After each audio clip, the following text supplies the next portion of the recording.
ప్రశ్నించే గొంతుకలను అణిచివేస్తామంటే చూస్తూ ఊరుకోమని అనంతపురం జిల్లా వైఎస్ఆర్ కాంగ్రెస్ పార్టీ అధ్యక్షులు అనంత వెంకటరామరెడ్డి ప్రభుత్వాన్ని హెచ్చరించారు. రాష్ట్రంలోనే తొలిసారిగా సోషల్ మీడియా యాక్టివిస్టులతో అనంతపురంలో సమావేశాన్ని నిర్వహించారు. సోషల్ మీడియాలో సమాజంలో జరుగుతున్న అంశాల గురించి పోస్టులు పెడుతున్న ఎంతో మంది సోషల్ మీడియా యాక్టివిస్టులు పెద్ద ఎత్తున ఈ కార్యక్రమంలో పాల్గొన్నారు. ప్రభుత్వం అణిచివేత ధోరణిపై చాలా మంది ఆగ్రహం వ్యక్తం చేశారు. ఈ సందర్భంగా అనంత వెంకటరామరెడ్డి మాట్లాడుతూ తన 5 దశాబ్దాల రాజకీయ జీవితంలో ఎప్పుడూ ఇలాంటి సంఘటనలు చూడలేదన్నారు. ప్రభుత్వాన్ని విమర్శిస్తే దానికి సమాధానం చెప్పాల్సింది పోయి దౌర్జన్యంగా అరెస్టులు చేస్తామంటే చూస్తూ ఊరుకోమన్నారు. ఇలాంటి అక్రమ అరెస్టులను అడ్డుకోవడంతో పాటు బాధితులుగా మారిన వారికి అండగా నిలిచేందుకు జగన్మోహన్ రెడ్డి అండగా ఉన్నారన్నారు. అందుకే ఆయన ప్రత్యేకంగా టాస్క్ ఫోర్స్ ను కూడా ఏర్పాటు చేసినట్లు వెంకటరామరెడ్డి వివరించారు. మీ తాటాకు చప్పుళ్లకు ఎవరు భయపడరని, మీరు ప్రజలకు ఇచ్చిన హామీలు నెరవేర్చే వరకు మా పోరాటం ఆగదన్నారు.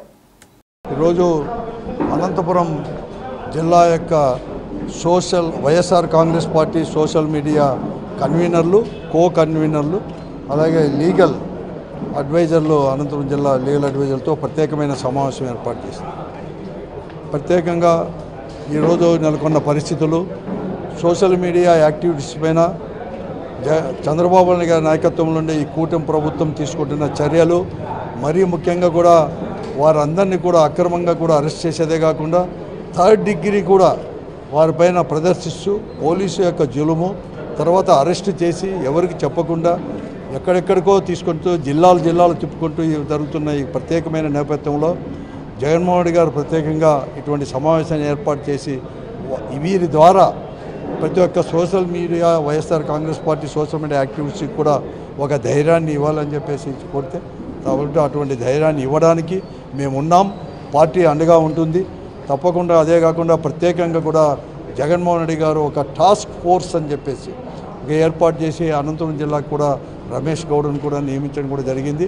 తర్వాత లీగల్ అడ్వైస్ జిల్లా మన వైఎస్ఆర్ కాంగ్రెస్ జిల్లా లీగల్ ప్రతినిధులు వాళ్ళందరూ కూడా, ఉమాపతి గారు అందరూ కూడా రావడం జరిగింది. వారందరికీ కూడా చెప్పడం జరిగింది. ప్రత్యేకంగా చేస్తాం. ఎవరైనా కానీ వెంటనే కూడా అరెస్ట్ చేస్తే ఏమైనా ఉంటే కూడా 41A ఇచ్చి నోటీస్ ఇవ్వాలి. సుప్రీంకోర్టు యొక్క గైడ్లైన్స్ కానీ సుప్రీంకోర్టు స్పష్టంగా కూడా చెప్పింది. అటువంటిది అనేది లేకుండా ఈ జిల్లాలో కూడా జరుగుతున్నాయి. కాబట్టి దాన్ని తీసుకోపోవడానికి ఇప్పటికే ఎస్పీ గారితో దృష్టికి, అందరి దృష్టికి కూడా తీసుకొని ఇంకా కూడా ఈవెంట్ తీసుకోవడానికి ప్రత్యేకంగా ఇక్కడ కూడా చేశాం. ఎందుకంటే నేను చూస్తూ ఉన్నాను, దాదాపుగా నేను కూడా 5 దశాబ్దాల నుంచి కూడా 50-52 సంవత్సరాల నుంచి కూడా ఎంతో యాక్టివ్గా కూడా రాజకీయాల్లో ఉన్నాం. మా విద్యార్థి దశల నుంచి ఇటువంటి పరిస్థితులు ఎప్పుడు కూడా చూడలేదు. కేవలం వారు అధికారం ఉందనే దర్పంతో ప్రజల గొంతును నొక్కాలని చెప్పేసి, ముఖ్యంగా ఈరోజు వారు అధికారంలోకి వచ్చిన తర్వాత ప్రజలకి ఏమో హామీలు ఇచ్చారో ఆ హామీలు ఎందుకు అమలు పరచలేదు, గతంలో జగన్మోహన్ రెడ్డి గారు ఏదైతే హామీలు ఇచ్చారో అమలు పరిచారని చెప్పేసి వారు ప్రశ్నిస్తుంటే ప్రజల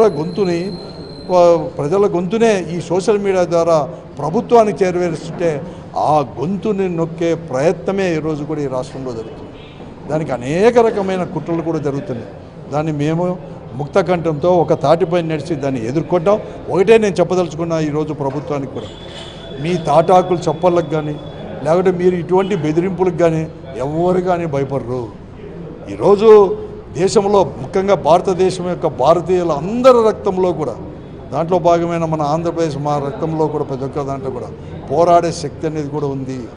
ప్రజాస్వామ్య పద్ధతిలోనే ఈరోజు బ్రిటిష్ వారు లాంటి వారినే బయటికి పంపించిన వారం.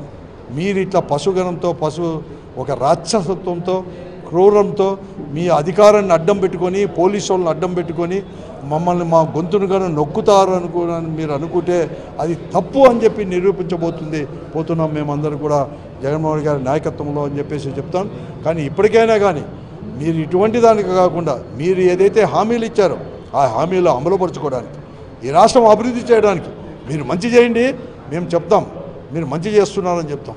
అలా కాకుండా మీరు మీ స్వార్థంతో మీరు అన్నీ కూడా మంచిగా గత ప్రభుత్వాలు చేసిన మంచినంతా కూడా చెడుగా చిత్రీకరిస్తూ అవి మూసిపెడుతూ ఈరోజు మీరు చేసే దుర్మార్గాలన్నీ కూడా మీరు పాజిటివ్గా పంపించుకోవాలని చెప్పేసి దాన్ని మేము బయట పెడుతుంటే మా గొంతు నొక్కాలంటే మీ చేత కాదు, ఎవరి తరం కాదు అని చెప్పేసి కూడా హెచ్చరిస్తాం.